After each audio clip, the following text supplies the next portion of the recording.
19 verse 30. It says here, when we have received the drink, Jesus said, it is finished. With that, he bowed his head and gave up his spirit. The word of God. So the fifth word is, it is finished. Sinabi ni Jesus, it is, may mga words na related sa Titirasay in English. First, accomplish. Accomplish means job done, completed your task. Next, make an amend. Make an end. So the end. End. Tama na. Kasi napuno na. Go over. Pay. Pag may utang ka, babayaran mo. If you owe something, you have to pay ang mga nakabili niya. Mga anak ko, sino mag-aalala, mga ganun, example. Pag mayaman naman, anong sasabihin? Titirasay. Because Jesus paid in full. What did he pay? Did he owe anything?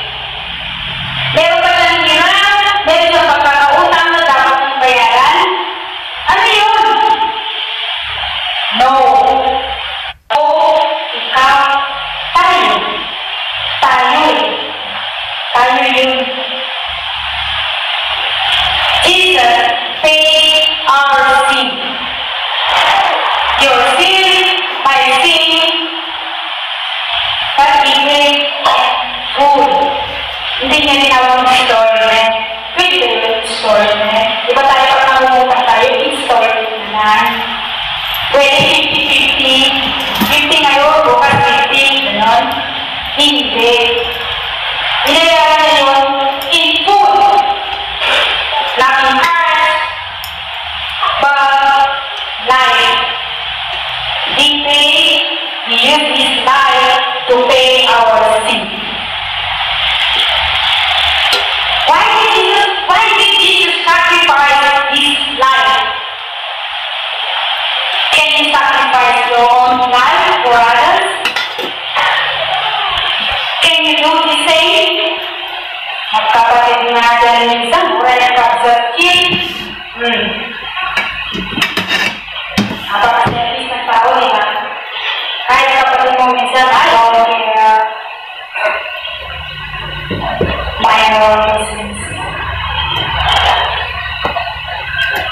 Can you sacrifice? For example, sarili na lang, nagigipagsisigan ka. Hindi ka pa huhuling. Pag sinay na kakasubuti kong mag-ilibito, bakit ilibito? Okay, let's say in the past, sa past, sinay na tumakain dito, pag may nakitang matanda, nasasacrifice siya. I-sacrifice. Napapaupuin yung matanda at siya ang tatayo. So that's what we call sacrifice also. Small little things, mga little things na ginagawa natin, also called sacrifice nila. Kasi na tumayo ka eh. Pinaupo mo yung iba. Okay?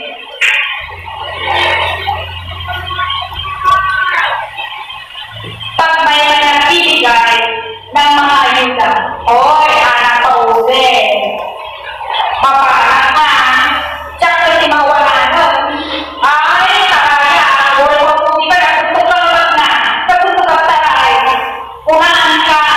Abay na hiting. Mawalan na. Oh. Ako may sacrifice na iwalatan. Kung ilatan, siguro mong unahan. Kakuan. Bagay na ka. At abay mo ka. Napapagawin mo ano yan? O, sino pinakarinig kita? Ibamaan na. Doon sa gini, patawag kami ng ang mga. Hindi, patawag ka na kasi, nanginalikas siya eh. Ay, karayan! Amo pwede mo ito saan?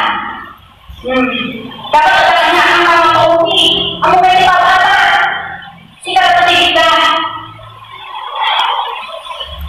Sino di makarinig kita siya? Ako may sacrifice ko, ipasin na nga ba na?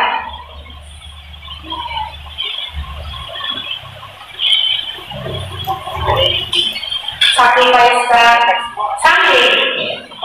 Katulad ngayon, today. Wow, dami natin nag-sacrifice ang araw natin at ito tayo. Si George. Sinasabi ko din kasi sacrifice ito kasi alam ko marami kayong gawain sa bahay araw pag Sunday. Di ba sacrifice din yun?